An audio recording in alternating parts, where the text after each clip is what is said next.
इस वीडियो में हम चर्चा करने वाले हैं क्लास 12th के हिंदी का 100 मार्क्स के हिंदी का चैप्टर नंबर 9। वो चैप्टर नंबर 9 में है परगीत और समाज। तो इसी पे हम चर्चा करने वाले हैं, परगीत और समाज पे। इसका जितना भी टोटल ऑब्जेक्टिव है वो सभी हम इस वीडियो के माध्यम से हम क्लियर करवाएंगे। तो सबसे पहला क्वेश्चन है इसमें कि नामवर सिंह की कौन सी रचना है। तो नामवर सिंह की कौन सी रचना है? परगीत और समाज, यानी ऑप्शन नंबर सी। अब है दूसरा क्वेश्चन है इसमें, नामवर सिंह के गुरु कौन थे। नामवर सिंह के गुरु कौन थे? तो इनके गुरु थे हजारी प्रसाद द्विवेदी। अगला क्वेश्चन है, नामवर सिंह ने बीए तथा एमए की शिक्षा कहाँ से प्राप्त किए थे। किस कॉलेज से वो बीए और एमए की शिक्षा प्राप्त किए थे? तो उन्होंने किए थे बीएचयू से किए थे, बनारस हिंदू यूनिवर्सिटी से उन्होंने किए थे। अब है अगला क्वेश्चन चौथा नंबर की, परगीत कैसा काव्य है। तो परगीत कौन सा काव्य है? तो परगीत है ऑप्शन नंबर सी, प्रबंध काव्य है परगीत। अगला क्वेश्चन ये है कि दुनिया को हाथ की तरह गर्म और सुंदर होना चाहिए, यह किस कवि की कविता का अंश है। तो यह किनके कविता का अंश है? तो केदारनाथ सिंह के अंश है। अगला क्वेश्चन है, आचार्य रामचंद्र शुक्ल के काव्य सिद्धांत का आदर्श कौन सा काव्य है। तो इसका आंसर हो जाएगा ऑप्शन नंबर सी, प्रबंध काव्य हो जाएगा। अगला क्वेश्चन है कि सहर्ष स्वीकारा है कविता के रचयिता कौन है। तो इनके कविता के रचयिता कौन है? तो आंसर इसका हो जाएगा ऑप्शन नंबर बी, मुक्तिबोध हो जाएगा। अगला क्वेश्चन है कि सच्चे अर्थों में परगीतात्मकता का आधार क्या है। तो इसका आधार क्या हो जाएगा? आंसर इसका ऑप्शन नंबर सी, समाज के विरुद्ध आर्थिक वृद्धि।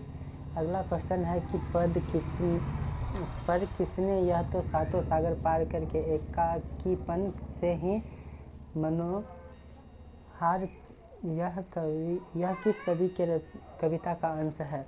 यानी कि क्वेश्चन ये है कि पर किसने यह सातों सागर पार एकाकीपन से ही मनोहार, यह किस कविता का अंश है। यह कौन सा कविता का अंश है? तो इसका हो जाएगा आंसर शमशेर बहादुर सिंह का ये अंश था। अगला क्वेश्चन है कि नागार्जुन के काव्य संसार के परगीत नायक का व्यक्तित्व किस प्रकार है। तो इसका व्यक्तित्व किस प्रकार हो जाएगा? ऑप्शन नंबर सी, निष्क्रिय हो जाएगा, निष्क्रिय फक्कर। अगला क्वेश्चन है, नामवर सिंह को कविता के लिए नए प्रतिमान पर साहित्य अकादमी पुरस्कार कब मिला था। तो इनको साहित्य अकादमी पुरस्कार मिला था 1971 ईस्वी में मिला था। अगला क्वेश्चन है कि तन गई रीढ़ किसकी कविता है। तो ये किसकी कविता तन गई रीढ़ किनकी कविता है? ऑप्शन नंबर सी, यानी नागार्जुन के ये कविता था। अगला क्वेश्चन है, नामवर सिंह 1970 में किस विश्वविद्यालय में हिंदी विभाग के अध्यक्ष पद पर प्रोफेसर के रूप में नियुक्त हुए थे। तो इसका आंसर क्या हो जाएगा? जोधपुर विश्वविद्यालय से इन्होंने नियुक्त हुए थे। अगला क्वेश्चन है कि दूसरी परंपरा की खोज किसकी रचना है। तो ये किनकी रचना है? यह हो जाएगा option number B, Namvar Singh की रचना है। अगला क्वेश्चन, निम्नलिखित में से कौन सा प्रलय की छाया कवि है। निराला या फिर पंत या जयशंकर प्रसाद या राम कुमार वर्मा। तो इसका आंसर क्या हो जाएगा? Answer option number C, Jaishankar Prasad जो है प्रलय की छाया के कवि हैं। अगला क्वेश्चन है कि तुलसीदास के रचयिता कौन है। तुलसीदास के रचयिता कौन है? आंसर हो जाएगा इसका option number D, Suryakant Tripathi Nirala ji Tulsidas के रचयिता हैं। अगला क्वेश्चन है, कविता के लिए प्रतिमान के लेखक कौन है। तो इनके लेखक कौन है? नामवर सिंह हैं। अगला क्वेश्चन है 18 नंबर क्वेश्चन। 18 नंबर क्वेश्चन में यह है कि बाज की दाढ़ में आदमी का खून लग चुका है, यह किस कविता की पंक्ति है। तो यह कौन सा कविता की पंक्ति है? तो यह हो जाएगा ऑप्शन नंबर डी, यानी तय तो यही था। अगला क्वेश्चन है, तुम लोगों से दूर हूँ किसकी कविता है। तो ये किसकी कविता हो जाएगा? यह कविता हो जाएगा मुक्तिबोध की।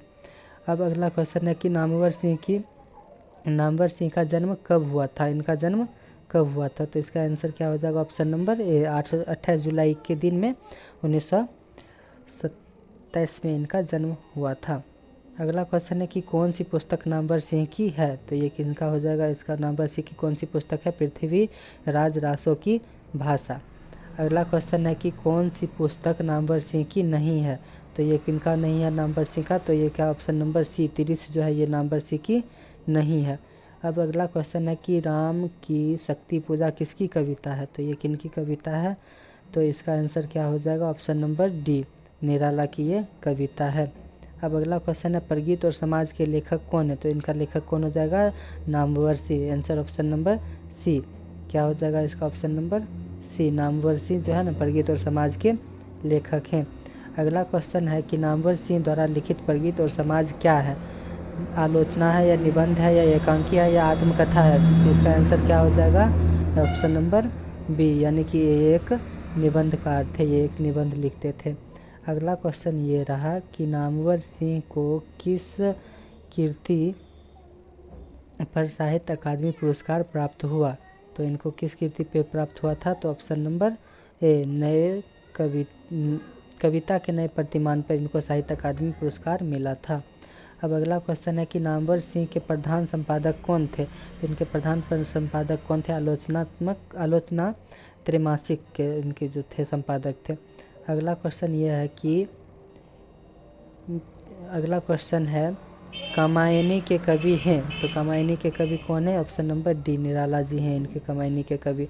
अगला 29 नंबर क्वेश्चन है लिरिक का पर्याय है, तो लिरिक का क्या पर्याय हो जाएगा, लिरिक का मतलब क्या होता है, तो इसका आंसर हो जाएगा ऑप्शन नंबर ए, लिरिक का मतलब होता है यानी कि प्रगीत। तो आज हमने टोटल 29 ऑब्जेक्टिव इसमें हम क्लियर करवाए हैं, ऑब्जेक्टिव जो कि बिहार बोर्ड द्वारा VVI इम्पोर्टेंट ज़्यादातर ये एग्ज़ाम में पूछे जाने वाले क्वेश्चन है, ऐसा संभावना है कि ये सारी एग्ज़ाम में पूछा जा सकता है।